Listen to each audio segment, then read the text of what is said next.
How's it going, guys? Today I got you guys another awesome video working on the E36. Today I will be installing the new NERPTEC offset rear trailing arm spherical bushings to correct the toe-in problem that the E36 and E46 have. I will show you now what this part does. Here we have the bushings. As you can see, they're spherical. Oh, the other part that came off.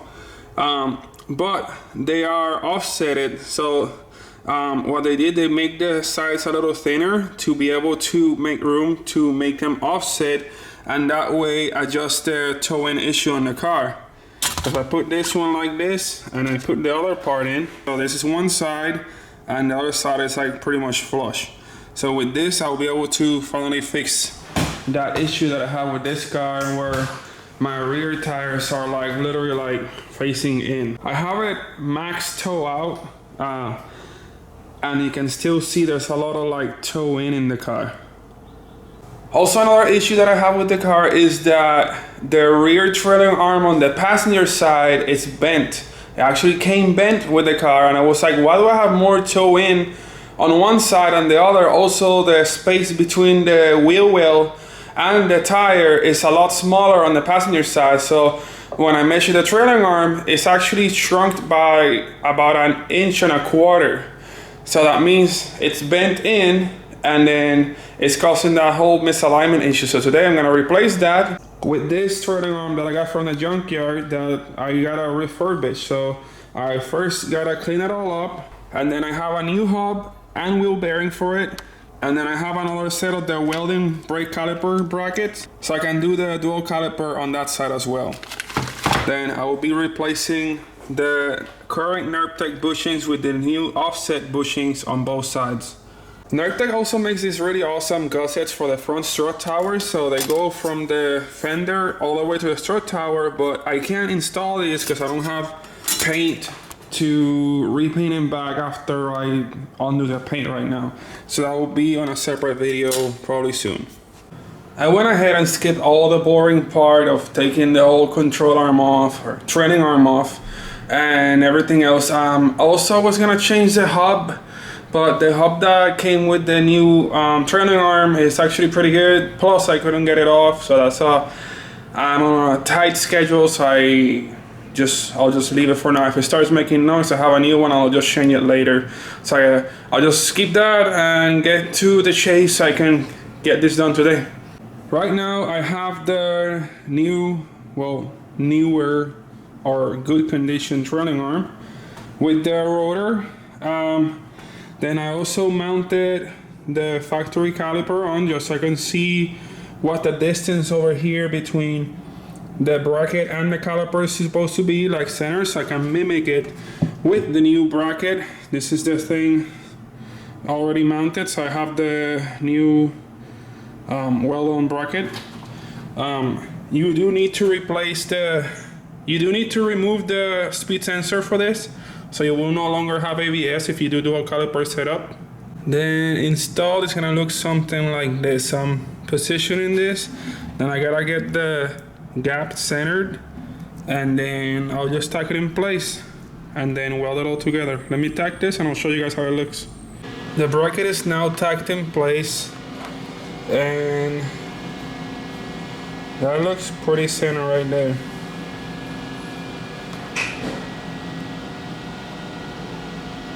This is what the bracket looks like before welding with the brake rotor taken off. So now I get to weld this whole seam right here. Now comes the most important part of this job, which is to install the bushing. It comes in two parts and it has 4 bolts that hold the two halves together. NERPTEC made it nicer and made one part thicker than the other. That way the narrow part goes through the narrower side. While the shortest part will go to the narrow side. This is not like perfectly straight, it's like concave. So this part will go in tight, you'll probably have to hammer it in. And then this part will just put it on, and then once you put the 4 bolts in, it will pull it together. Alright, I got the hardest part in using the rubber mallet, and this is what it should look like, perfectly flush. Install the other half in place, put it through the other side, lining up with the 4 holes, and then the bolts are long enough that you can just put them through, get it started, and then once you have all 4 bolts in, you will start bringing the other piece in by threading the bolts into the other part.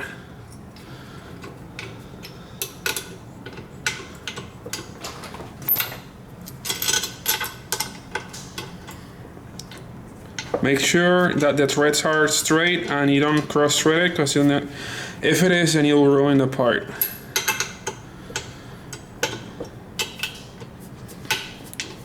Literally starting to come in just by like putting this finger tight.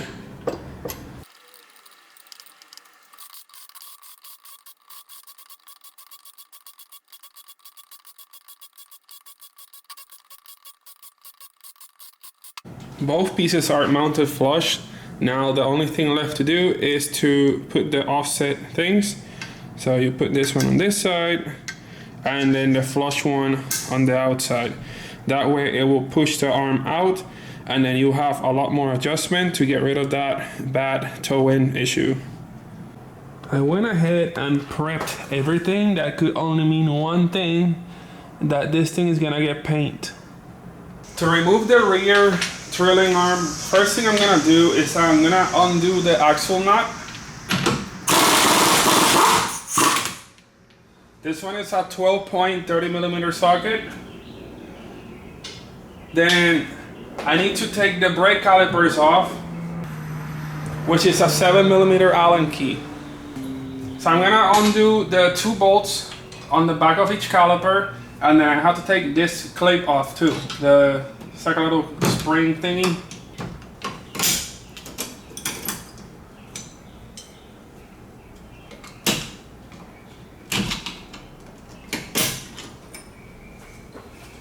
You need to remove these rubber caps that are behind the caliper.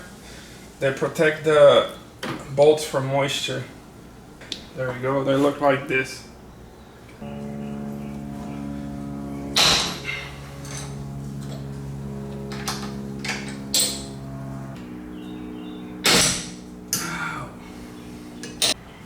Next is a 6mm Allen, and then takes this little thingy off the rotor, which I forgot to take the brackets off, so I can't do anything anyways.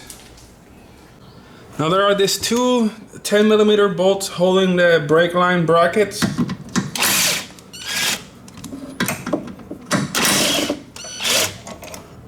Alright, now the brake line is loose. Once I take the chuck off and the lower control arm, it will come off. I'm going to undo the lower control arm now.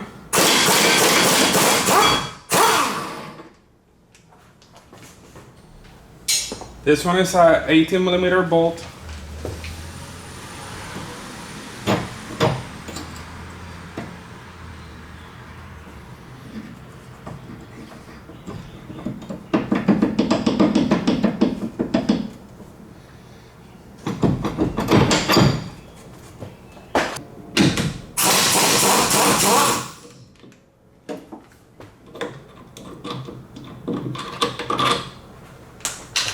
And then now I'm gonna do the upper control arm bolt.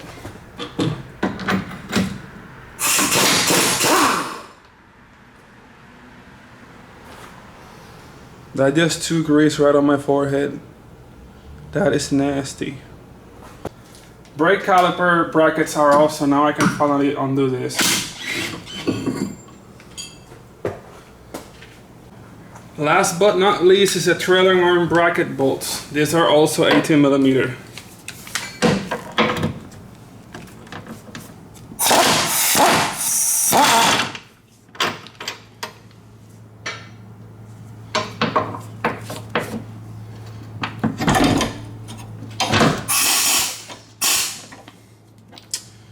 Come on.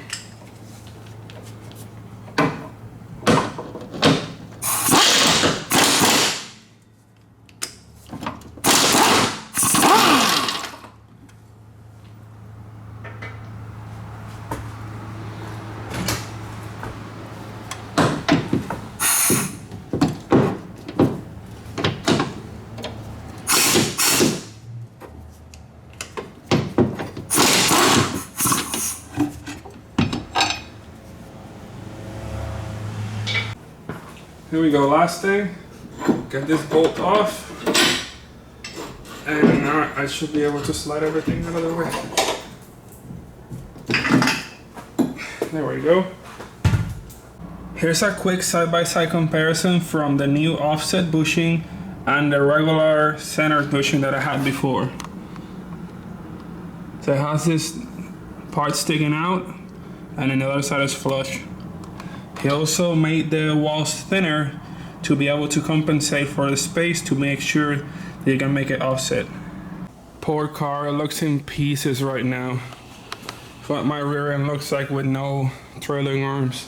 There's everything dangling. Here I have my newly remanufactured arm, as I would say. I just cleaned it up, painted it. It looks a lot better now. I was trying to get it to match my SLR kit, but this is powder coated and this is spray paint, so it's not ever gonna look the same. Now I have the bushing over here installed. As you can see, the offset part is towards the inside and the flush side is towards the outside. That way it pushes the arm outwards to reduce toe in. With the mount installed, this is what it should look like. So it's flush over here and offset over there. So it's off-centered outwards. After reverting all the steps back, here's the final product right now. I did not have enough time to paint the calipers, so I'll do that at some other point. I did paint the brackets, so all I have to do is just literally take this off, just hang him, paint him, and then put him back up. But check out the finish on the arms now. It's like really nice. I should have probably painted the rotors too, but nah, some other time.